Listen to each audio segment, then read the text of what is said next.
Tengo en la línea a mi amigo Kenneth Smith, es jefe negociador del TEMEC. Ken, ¿cómo estás? Qué gusto en saludarte. David, buenas noches. Qué gusto estar contigo el día de hoy. Oye, a ver, tengo yo muchas dudas.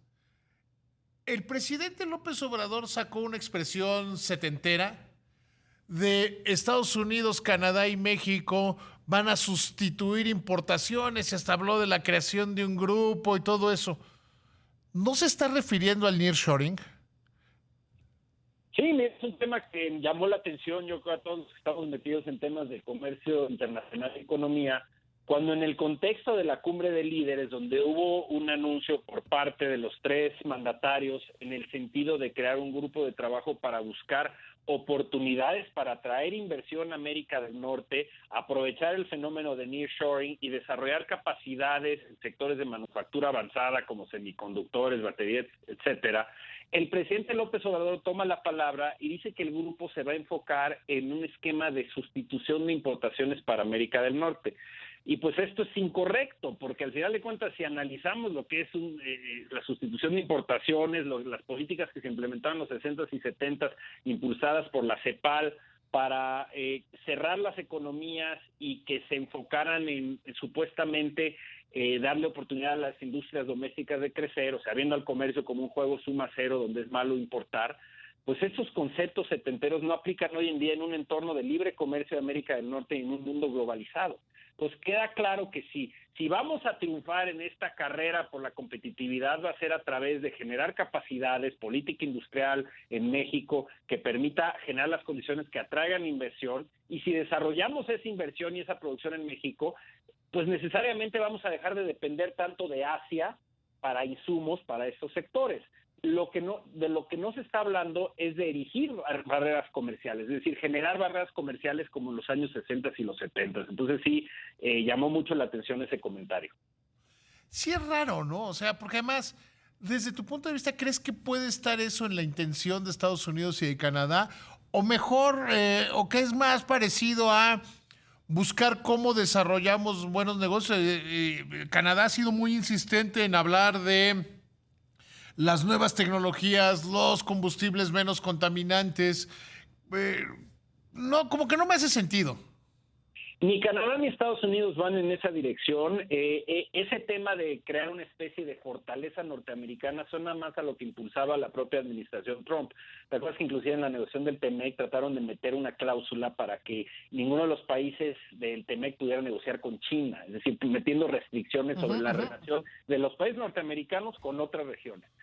La administración Biden no viene con esa idea, tampoco Trudeau. Aquí el grupo de trabajo que crearon, y en un documento más específico de Estados Unidos, hablan de la creación de un foro en donde participe el sector privado, la academia, para identificar cuáles son las carencias en la Norteamérica que hoy en día impiden que haya llegado ya este tipo de manufactura avanzada en semiconductores, etcétera, y a partir de ahí generar políticas para generar las condiciones de capacitación laboral, investigación y desarrollo, encadenamiento de pymes en alta tecnología, etcétera. O sea, es un enfoque propositivo que yo creo que México se debe subir a ese tren definitivamente, pero no se trata de regresar a un esquema donde trates de bloquearle el acceso vía la política comercial a otros países. Y de hecho yo creo que el presidente no lo está interpretando así, simplemente utilizó un lenguaje, un léxico en el que se siente cómodo porque ha escuchado seguramente el término sustitución de importaciones, como si fuera un... Porque es setentero, es un presidente setentero. Yo cuando pienso en el playlist del presidente me imagino que trae puras de cuando empezaba José José y todas esas cosas, ¿no?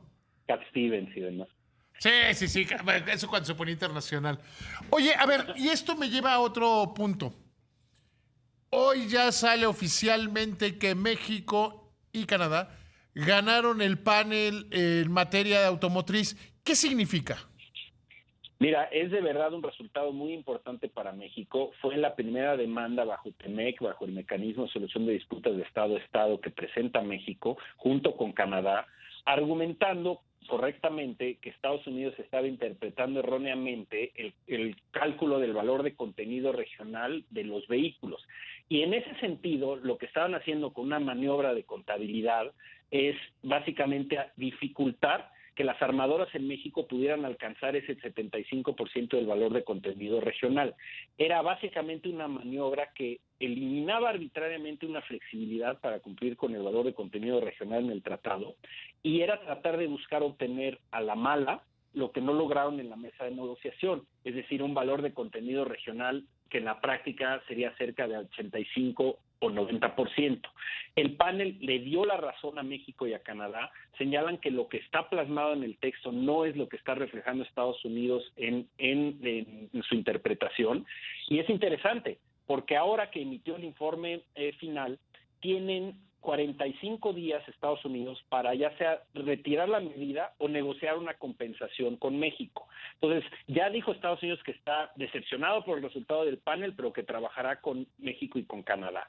Ahora, si no llegan a un acuerdo a lo largo de estos 45 días, México y Canadá podrían, en ese sentido, solicitar que el panel analice el nivel de daño que esto le ha ocasionado a sus industrias automotrices y se abre la posibilidad de que se imponga la medida de represalia, a menos de que Estados Unidos retire su interpretación incorrecta. Entonces, eso es muy importante. Ahora, el seguimiento que haga la Secretaría de Economía aquí va a ser aún más importante, porque hay que insistir en que Estados Unidos debe retirar la medida. El TEMEC te da una opción alternativa, que es negociar una compensación, pero eso no nos serviría, es decir, que tener una compensación ¿De qué monetaria. tamaño tendría que ser la compensación para reparar por lo menos el daño que se le haría a la industria automotriz? Mira, son montos muy elevados. No son públicos, porque en la discusión que tiene que llevar a cabo el panel para hacer su deliberación, tiene que ver empresa por empresa cuál es la afectación.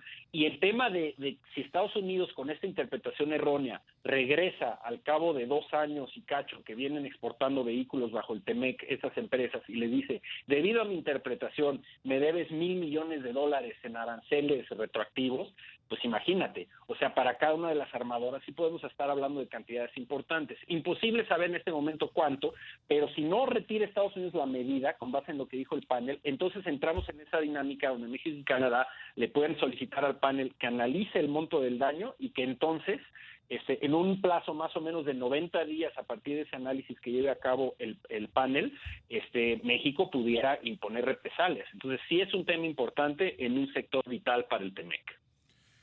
Oye, y esto me lleva a el elefante del que no se habló en la reunión de los presidentes.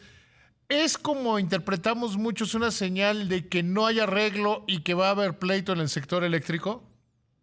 Mira, yo creo que eso no está muy alejado de la realidad. Yo te diría, habiendo estado en varios de estos foros como funcionario, que una cosa es lo que se acuerda que se va a comunicar, sobre todo en un evento de alto nivel político con los mandatarios, y otra cosa es lo que se trató a puerta cerrada.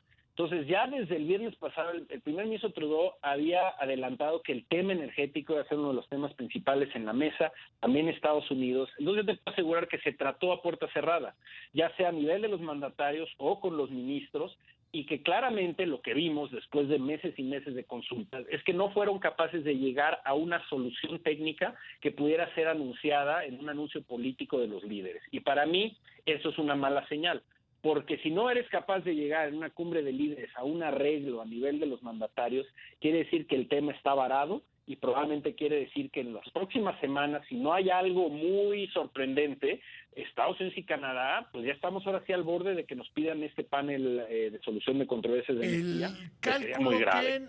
El cálculo de algunos en el gobierno es que por lo menos México tiene la mitad de probabilidades de ganar, y toman la parte del Tratado de Libre Comercio en la parte de soberanía y de salvaguardas, que según estos ahí está la salida. ¿Tú lo ves así? No, para nada. Sí, recordarás que el año pasado el argumento del gobierno federal era que el capítulo de, digamos, el TEMEC excluía al sector energético. Esto queda claro que no es así. De hecho, desde que iniciaron las consultas y ya empezaron los trabajos técnicos, te has fijado que el gobierno ya no habla de que esté excluido el sector, sino habla de que no hay una afectación a las empresas, que México está haciendo todo bien.